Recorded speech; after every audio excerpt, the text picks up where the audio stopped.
ನಾನು ಯಾಕೆ ಈ ಥರ ಬೈಕಲ್ಲಿ ಉಲ್ಟಾ ಕೂತ್ಕೊಂಡು ಹೋಗ್ತಿದ್ದೀನಿ ಅಂತ ಗೊತ್ತಾಗಬೇಕು ಅಂದರೆ ಪೂರ್ತಿ ವೀಡಿಯೋ ನೋಡಿಸಿ. So welcome back to my YouTube channel. So ಇವತ್ತು ಕೆಲಸಕ್ಕೆ ರಜಾ ಹಾಕ್ಕೊಂಡಿದ್ದೆ. ಸೊ ಹೇಗಿದ್ರು ರಜಾ ಹಾಕಿದ್ನಲ್ಲ, ಸೊ ಮನೆ ಕೆಲಸ ಮಾಡ್ಕೊಳ್ಳೋಣ ಅಂತ ಮಾಡ್ಕೊಳ್ತಿದ್ದೆ.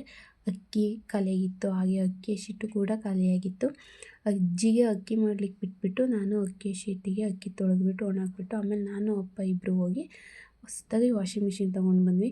ನಾನು ಯಾವ ಥರ ತಂದೆ ಅಂತ ನೋಡಿ, ಈ ಥರ ಉಲ್ಟಾ ಕೂತ್ಕೊಂಡು ಬಾಕ್ಸ್ ಇಟ್ಕೊಂಡು ಪೂರ್ತಿ ಮನೆಯವ್ರಿಗೂ ಹಿಂಗೆ ಬಂದಿದ್ದೀನಿ. ಎಲ್ಲರೂ ನನ್ನೇ ನೋಡ್ಕೊಂಡು ಹೋಗ್ತಿದ್ರು. ಇನ್ನೇನು ಮಾಡೋದಲ್ವ, ಇಟ್ಕೊಂಡು ಬರಲೇಬೇಕಲ್ವ. ಸೊ ತಂದಿದ್ದೇನೆ ತೊಳಿಲಿಕ್ಕೆ ಸ್ಟಾರ್ಟ್ ಮಾಡಿದೆ. ನಾನು ಕೆಲ್ಸಕ್ಕೆ ಹೋಗ್ಬೇಕಾದ್ರೆ ಇನ್ನು ಬಟ್ಟೆ ಎಲ್ಲ ತೊಳ್ಕೊಂಡು ಕೂರೋಕ್ಕಾಗಲ್ಲ ಅಂತ ನೈಟು ಅಪ್ಪ ಊಟಕ್ಕೆ ಚಿಕನ್ ತೊಗೊಂಡು ಬಂದಿದ್ರು. ಸೊ ಅಡುಗೆ ಎಲ್ಲ ಮಾಡಿಕೊಂಡು ಬಿಗ್ ಬಾಸ್ ನೋಡಿಕೊಂಡು ಊಟ ಮುಗಿಸ್ಕೊಂಡ್ವಿ. ಆಮೇಲೆ ಕರಿಯ ನಾನು ಇಲ್ಲೇ ಮಲ್ಗೋಲ್ಲ, ಸೊ ನಾನು ಕರಿ ಎಲ್ಲ ಊಟ ಮಾಡ್ಕೊಂಡು ಮಲ್ಕೊಂಡ್ವಿ. ಇದು ನೆಕ್ಸ್ಟ್ ಡೇ ನಾರ್ಮಲ್ ಬಸ್ ಹತ್ಕೊಂಡು ಕೆಲ್ಸಕ್ಕೆ ಹೋದೆ. ಕೆಲಸ ಎಲ್ಲ ಸ್ಟಾರ್ಟ್ ಮಾಡಿಕೊಂಡು ಕೆಲಸ ಎಲ್ಲ ಮುಗಿಸ್ಕೊಂಡು ಇದು ಸಂಜೆ ಮನೆಗೆ ಆನ್ ದಿ ವೇ ಚಾಕ್ನ ತಿನ್ನೋಕ್ಕೆ ಹೋಗ್ಬಿಟ್ಟು ಚಾಕ್ನ ತಿಂದ್ಕೊಂಡು ಮನೆಗೆ ಬಂದು ಸೇರಿಕೊಂಡೆ.